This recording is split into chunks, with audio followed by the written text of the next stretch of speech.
பள்ளிவாசலை திரையிட்டு மூடக்கூடிய காட்சிகள் நாம் பார்க்கும் பொழுது இது திராவிட மாடல் ஆட்சியா அல்லது உத்தரப்பிரதேசத்தில் நடக்கக்கூடிய சங்கிகளுடைய ஆட்சியா என்று சந்தேகம் வருதா இல்லையா?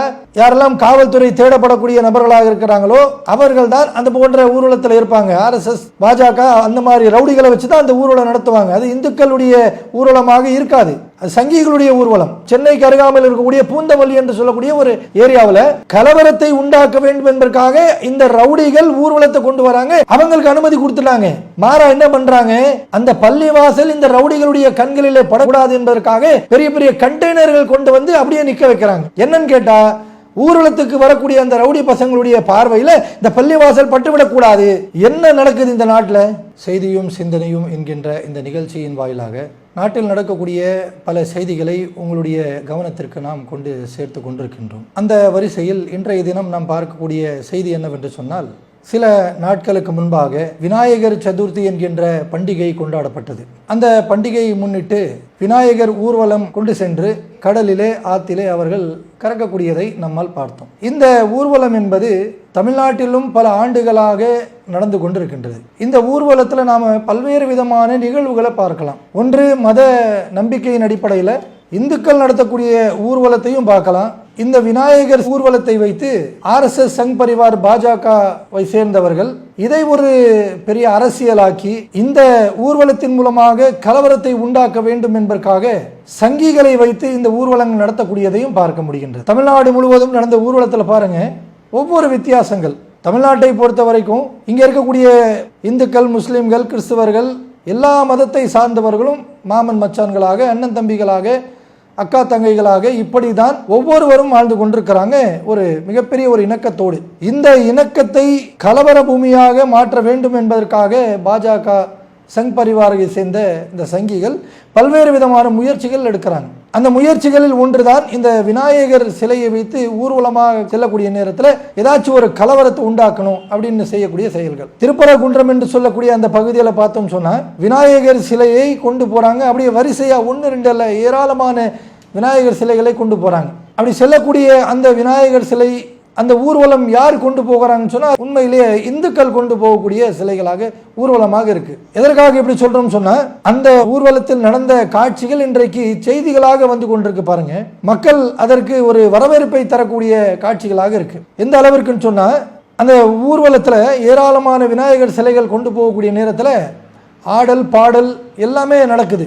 அப்படி நடக்கக்கூடிய அந்த ஊர்வலத்தில் என்ன பண்றாங்க அந்த மக்கள் என்னன்னு சொன்னா, பெரிய பள்ளிவாசல் இருக்கக்கூடிய அந்த ரோட்டுக்குள்ள வராங்க. வந்த உடனே அவங்க என்ன பண்றாங்க, அவங்களுடைய அந்த ஆடல், அந்த பாடல் எல்லாமே நிறுத்தி விட்டு அங்கே அந்த ஊர்வலத்தில் வந்த எல்லா மக்கள், இளைஞர்கள், அதிகமான இளைஞர்கள், இந்து இளைஞர்கள், நம்முடைய தொப்புள்குடி உறவுகள் போகக்கூடிய காட்சியில நம்ம பார்த்தோம். காவல்துறை வந்து அப்படியே வியந்து பார்க்கறாங்க. ஏராளமான காவல்துறையை குமித்து வைத்து பந்தோபஸ்துக்காக போட்டிருக்காங்க. எந்த அளவுக்குன்னு சொன்னா, எல்லா பள்ளிவாசலுடைய மொட்டை மாடியில, பள்ளிவாசல்ல எல்லா இடத்துல பார்த்தீங்கன்னா காவல்துறை குவிந்திருக்கக்கூடிய அந்த நேரத்தில் அந்த இளைஞர்கள் இப்படிப்பட்ட ஒரு காட்சிகளை செஞ்சாங்க. இதுதான் தமிழ்நாட்டுடைய மிகப்பெரிய ஒரு அடையாளம். தமிழ்நாட்டில் இருக்கக்கூடிய இந்துக்களாக, முஸ்லீம்களாக யாராக இருந்தாலும் அவர்கள் மனிதநேயத்தோடு வாழக்கூடிய, நட்பு பாராட்டக்கூடிய மக்கள். அப்படிப்பட்ட இந்த தமிழ்நாட்டில் இன்றைக்கு இந்த ஊர்வலத்தை வைத்து இந்து இளைஞர்கள் இப்படிப்பட்ட ஒரு சிறப்பான ஒரு செயலை செய்திருக்கக்கூடிய நேரத்தில், இதே தமிழ்நாட்டில் பார்த்தீங்கன்னு சொன்னா மற்ற பகுதிகளில் இந்த செய்திகள் வருது. அந்த காட்சிகளை, அந்த செய்திகளை நாம் பார்க்கும் பொழுது, இதே தமிழ்நாடு தானா அல்லது உத்தரப்பிரதேசமா, பாஜக ஆளக்கூடிய மாநிலங்களா என்று சந்தேகம் வரக்கூடிய அளவிற்கு நம்ம பார்க்க முடிகின்றது. எந்த அளவிற்குன்னு சொன்னா, திண்டுக்கல் பகுதியில பிள்ளையார் சிலையை கொண்டு சென்றவர்கள் எந்த ஒரு கலவரத்தையும் உண்டாக்க முடியல அவர்களால். இந்து முஸ்லீம் பிரச்சனையை உண்டாக்கணும், அவங்களுடைய அஜெண்டாவே தானே. RSS பாஜகவுடைய அஜெண்டா என்னன்னு சொன்னா, விநாயகருடைய ஊர்வலத்தை வைத்து இந்து முஸ்லீம் பிரச்சனையை ஆரம்பிக்கணும் அப்படின்றதுதான். அந்த கலவரத்தை உண்டாக்க முடியல அப்படின்ற ஒரு பட்சத்தில், கலவரத்தை உண்டாக்கணும்ன்ற சிந்தனையில் வந்த அந்த ரவுடிகள் இருக்காங்களே, யாரெல்லாம் காவல்துறை தேடப்படக்கூடிய நபர்களாக இருக்கிறாங்களோ அவர்கள் தான் அந்த போன்ற ஊர்வலத்தில் இருப்பாங்க. RSS பாஜக அந்த மாதிரி ரவுடிகளை வச்சுதான் அந்த ஊர்வலம் நடத்துவாங்க. அது இந்துக்களுடைய ஊர்வலமாக இருக்காது, அது சங்கிகளுடைய ஊர்வலம். அந்த ஊர்வலத்தில் என்ன பண்றாங்கன்னு சொன்னா, எந்த ஒரு கலவரம் உண்டாக்க முடியல. உடனே என்ன பண்றாங்க, அவங்களுக்குள்ளே அடிச்சுக்கிறாங்க. பெரிய பெரிய அருவாள், கத்தி, அது இதுன்னு சொல்லி 2 கோஷ்டிகளாக அடித்து கொண்டு ஒரு மிகப்பெரிய ஒரு செய்தியாக இன்றைக்கு தமிழகத்தில் பார்க்க முடிகின்றது. இப்படி போகக்கூடிய ஊர்வலத்தில் பார்க்கிறோம், பட்டாபிராம் என்று சொல்லக்கூடிய பகுதியில், பூந்தமல்லி என்று சொல்லக்கூடிய பகுதியில் ஏராளமான நிகழ்வுகள் நடக்குது. அந்த நிகழ்வுகள்லாம் பார்க்கும் பொழுது நமக்கே ஒரு ஆச்சரியமா இருக்கு. இது என்ன தமிழ்நாடா? நம்ம முதலமைச்சர் சொல்லக்கூடிய திராவிட மாடல் ஆட்சி தான் நடக்குதா அப்படின்னு சொல்லக்கூடிய அது போன்ற ஒரு சிந்தனை வரக்கூடியதா பார்க்கிறோம். பட்டாபிராம் என்று சொல்லக்கூடிய பகுதியில் பார்க்கிறோம் விநாயகர் ஊர்வலம் போகுது. அந்த ஊர்வலத்தில் காவல்துறை என்ன சொல்றாங்கன்னு சொன்னா, அந்த ஊர்வலத்தில் வரக்கூடிய ஒவ்வொருவரும் நல்ல மனிதர்கள் கிடையாது, எல்லாமே ரவுடி பசங்க, அவங்க சொன்ன அடங்க மாட்டாங்க, ஏதாச்சும் ஒரு கலவரம் பண்ணுன்றதுக்காக அவங்க வராங்க அப்படின்னு சொல்லி காவல்துறையோட ஸ்டேட்மெண்ட்.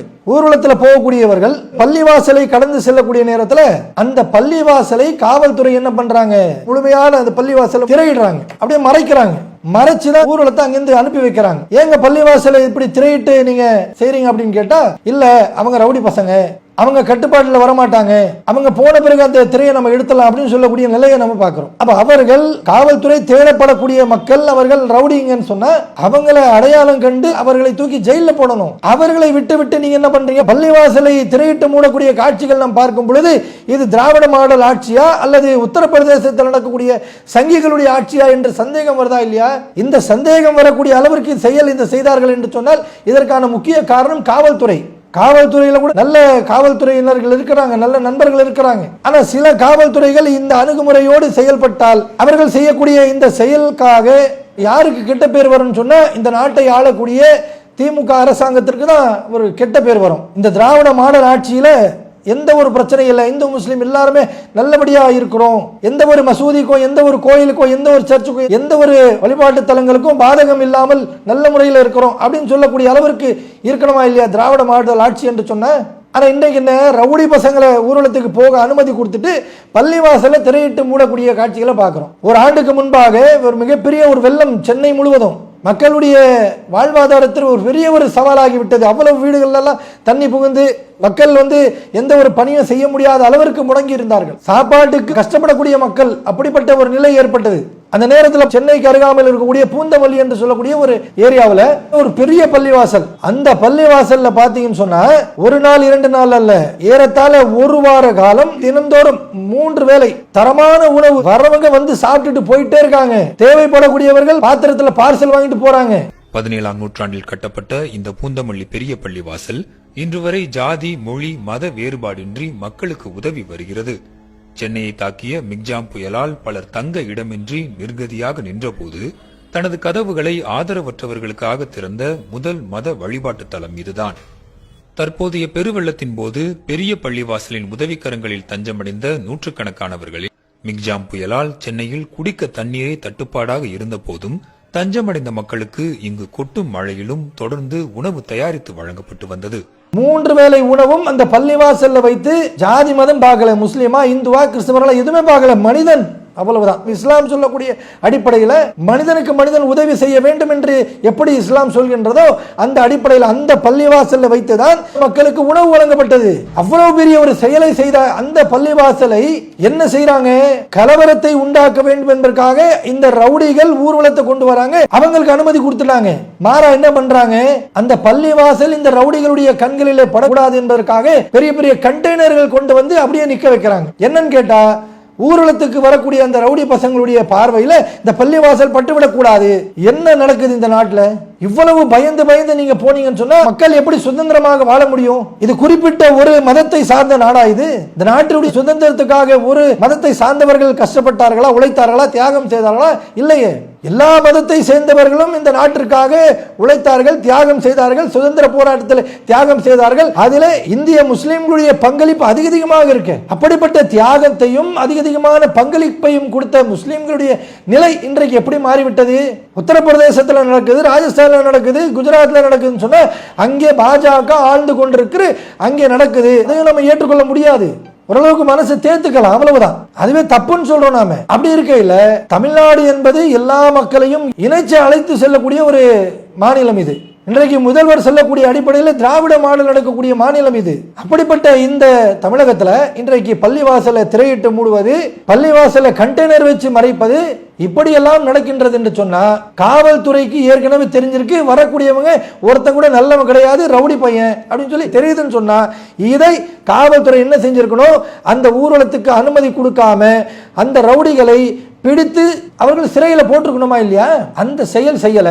இது பெரிய ஒரு கண்டனத்துக்குரிய செயலாக இருக்கு. காவல்துறைக்கு நாம கண்டனம் தெரிய வைக்கிறோம். இப்படி நீங்க செஞ்சீங்கன்னு சொன்னா காவல்துறை செய்யக்கூடிய இந்த செயலுக்கு யாருடைய பெயர் கெடும் என்று சொன்னால் நேரடியாக இன்றைக்கு ஆளக்கூடிய அரசாங்கத்துடைய பெயர் தான் கெடும். மக்கள் அதை பார்த்து கொண்டிருக்கிறாங்க. எல்லா விஷயங்களும் கூர்ந்து கவனிக்கிறீங்க, எல்லாமே நல்லா செய்றீங்க. அப்படி செய்யக்கூடிய திமுக அரசாங்கத்துக்கு நாம என்ன கோரிக்கை வைக்கிறோம் சொன்னா இதுலயும் கவனம் செலுத்துங்க. காவல்துறையே நேரடியாக முதலமைச்சருடைய கண்காணிப்புல இருக்கின்றது என்று சொன்னால் இப்படி ஒரு கான்ட்ரவர்சியா வருது, பிரச்சனைக்குரிய நிகழ்வுகள் நடக்கக்கூடியதாக இருக்குன்னு சொன்னா முதலமைச்சர் என்ன பண்ணணும்? காவல்துறைக்கு ஆலோசனை தரணும். இப்ப காவல்துறை செய்த இந்த தவறின் காரணமாக மக்கள் மத்தியில என்ன பேசப்படுகின்றது சொன்னா என்ன இது திராவிட மாடல் ஆட்சி, அவருடைய இந்த ஊழல் எல்லாம் அநியாயத்துக்கு அவர்கள் ரவுடி பசங்க இருந்தாலும் அவர்களுக்கு அனுமதி கொடுக்கப்படுது, அவன் நம்முடைய பள்ளி வாசலை இப்படி எல்லாம் செய்யறாங்களே அப்படின்ற ஒரு முகம் சுளிக்கக்கூடிய நிகழ்வுகள் நடக்கக்கூடியதாக இருக்கு.